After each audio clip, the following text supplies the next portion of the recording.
Greetings of peace, and thanks for tuning in. May the peace and blessings of Allah be with you. In these videos, we prepare for the arrival of Imam Mahdi, as well as the return of Jesus, peace and blessings be upon them, and they're also known as the Machiachs in the Jewish tradition. And in this video, we're going to be looking at unity, how to unite the believers, as this seems to be a big issue in the Ummah today, that there seems to be a lot of disunity. And if we look here, there's three major themes and ayahs that are in the Quran. One is that Allah is one, the oneness of Allah. Two, how the shaitan is trying to separate you from Allah, to disunite you from that oneness. And the remedy is to return back to oneness. So these will be the three themes for us today. So, if we look at this picture here of Imam Mahdi, he seems that he is in harmony with his surroundings, that he is one with Allah. We see the sunset here in the beautiful sky. He's walking through a valley with trees and plant life and rocks and butterflies flying around him.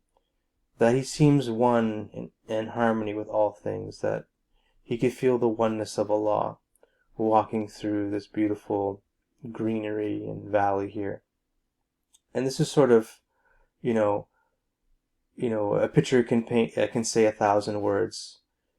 And this is what I kind of get from this painting here. And this is how the believers will be united, through the oneness of Allah.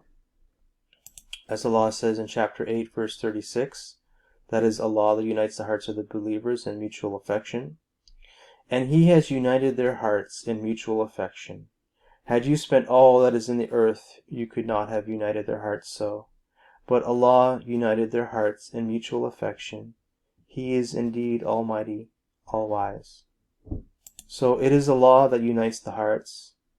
As we see, we can learn from this picture here that, being one with harmony, being one with nature, with all of Allah's creation, we can feel the oneness of Allah. And I'm not saying this, I'm saying this out of experience, and many others have experienced the oneness of Allah and oneness with all things. People who have near-death experiences and come back to tell the tale, they experience oneness with Allah, oneness with all things. And there's several times in my life where Allah has raised my consciousness that I could feel oneness with all things, that I could feel Allah was the connecting force of all of us, that we're all one within Allah, and that everything, every blade of grass is conscious, everything is conscious, from the sky to the sun, to the earth, to the moon, to the insects, that everything, to the plant life, the rocks, everything is conscious, everything around us. So it is the unity, it's Allah that's going to bring us all together. And Imam Mahdi, as well as the return of Jesus, peace and blessings be upon them, will help others realize that, and by their example, others will want to be united within Allah and with each other. So the oneness of Allah, Allah is omnipresent, and Allah promotes unity. As Allah says in chapter 37, verse 4, Verily your God is one. Chapter 57, verse 3, He is the very first and the last. Chapter 2, verse 186, And when my servants ask you concerning me, tell them I am nearby indeed. Chapter 24, verse 35, Allah is the light of the heavens and the earth. Chapter 50, verse 16, We are nearer to Him than even His jugular vein. Chapter 57, verse 4, He, Allah, is with you wherever you may be. Chapter 72, verse 12, And we have come to know for certain that we can never frustrate the purpose of Allah in the earth, nor can we escape Him in flight in any direction.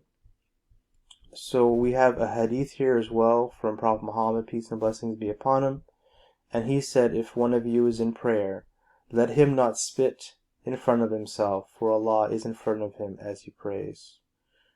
So all these clearly indicate the oneness of Allah, that Allah is closer to us than even our jugular vein, that, anybody asks where Allah is, tell him He's nearby indeed, that Allah is omnipresent, omnipotent, and omniscient, that He's all-knowing, all-seeing, all-hearing. So then we have another theme in the Quran, which is the shaitan, who is an enemy disuniting, and promotes separation from the oneness of Allah and from each other. So the shaitan here is sort of our anti-God kind of energy, where he is trying to get us to sin and separate each other from the oneness of Allah, from Allah and from one another. So as Allah says in chapter 2, verse 108, O you who believe, enter into complete submission to Allah, all of you, and do not follow the footsteps of the shaitan. Verily, he is your enemy, severing you from Allah. And he did the same thing with Adam and Eve, that he separated him from Allah, as Allah says in chapter 7, verse 22. Their Lord called out to them both, Adam and Eve, saying, Did I not forbid you from approaching that tree, and tell you that the shaitan is an enemy disuniting? So whatever the shaitan convinced Adam and Eve, it created separation from Allah, the unique creator of all that exists, and then they went into a lower vibrational state, and we are looking to get back to that oneness. So in chapter 12, verse 4 and 5, remember the time when Joseph said to his father, My dear father, I have seen in a vision 11 stars and the sun and the moon. I saw them falling down prostrate before God because of me. He said, My dear son, relate not your vision to your brothers, lest they should intrigue against you, for the shaitan is to a human being an enemy disuniting. Chapter 17, verse 53, And say to my servants that they should speak only what is gracious, for the shaitan is keen to provoke discord among them. The shaitan indeed is an enemy to the people, disuniting. So the shaitan is always trying to separate people and disunite them from each other and from Allah, the unique creator of all that exists. Now he plays on people's egos. Our egos are these avatar, what our mind believes that we are in these avatars. We are much more than our race, where we were born here on the earth. All our social status, our material status, all these different statuses and isms and schisms. We're much more than that. We're a beautiful soul on the higher levels of realities. Our souls are much more than, these are only temporary meat suits that we have here for experiences to struggle and to attain a marvelous goal. So by believing in our egos, we can believe in separation from Allah, that I'm separate from everybody else. I have to do what's best for me. This line of thinking, I got to be self-serving because it's all about me. So this is the ego in control, where the spirit is just pushed to the side and taken for the ride, as the ego is in control and believes that it's separate from Allah. So when the spirit is more in control, the ego goes to the backside, and the spirit is more in control, and that realizes that it is one with all things, that it believes in charity and forgiveness, because we are all one. Giving charity to another is like giving charity to yourself. Forgiving others is like forgiving yourself. Being grateful and thankful is like being grateful and thankful to yourself, because we are all one. Everything is like a mirror, because we are all one within Allah. So the shaitan is always trying to use techniques to divide people, through their gender, or through their, status, or what they believe or don't believe. But the ultimate reality is that we are all one within Allah, the unique creator of all that exists. And Allah emphasizes this in many verses in the Quran. So as Allah says in chapter 3, verse 28, for Allah is the eventual returning. Chapter 7, verse 29, as He brought you into being, so shall you return to Him. Chapter 24, verse 42, and to Allah belongs the sovereignty of the heavens and the earth, and to Allah shall you all eventually return. Chapter 31, verse 14, and give thanks to me and to your parents. To me shall be the ultimate return of you all. Chapter 31, verse 15, then to me will be the ultimate return of you all, and I shall inform you about your deeds. Chapter 36, verse 83, therefore glorify be to Him in whose hand lies perfect control of everything, and towards whom you shall all be made to return. Chapter 39, verse 44, say all intercession belongs to Allah entirely. To Him belongs the sovereignty of the heavens and the earth. Then towards Him you shall all be brought back. So towards whom you shall all be made to return. So we're all in the direction going back to Allah, the unique creator of all that exists. And so, Allah gives the remedy. Allah mentions His attributes, that He is omnipresent, omnipotent, omniscient, all-knowing, all-seeing, all-hearing.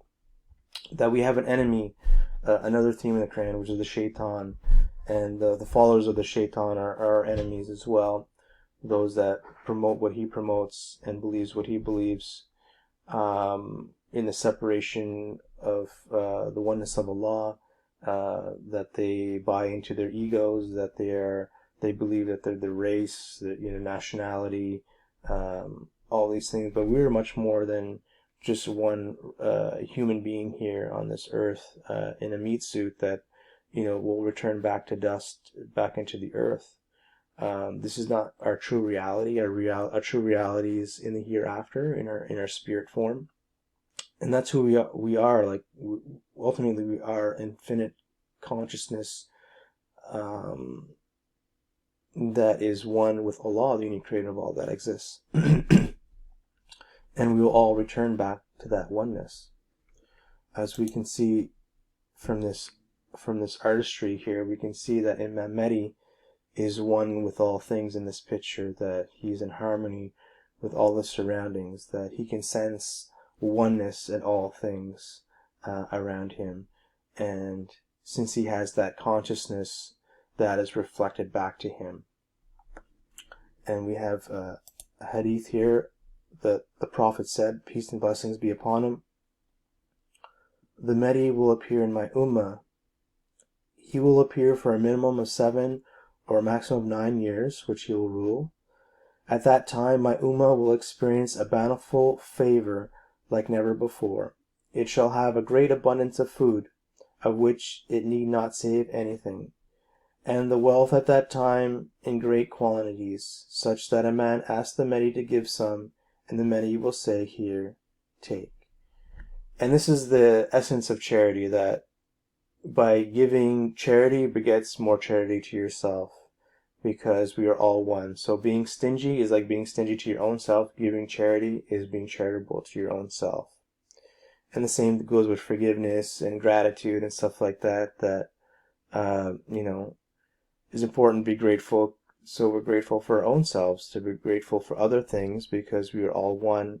So once the Ummah, the believers, really understand this concept of oneness in the time of Imam Mahdi, this can really unite the believers, realizing who the enemy is and what their tactic is. They're trying to separate you from Allah and from each other, and that the ultimate return excuse me, is back to Allah, the unique creator of all that exists.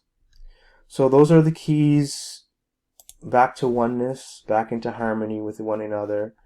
And Allah transcends all boundaries, all races, all different types of identities, and this is how we will unite as believers in this ummah, in the reign of Imam Mahdi, as well as the return of Jesus. Peace and blessings be upon them.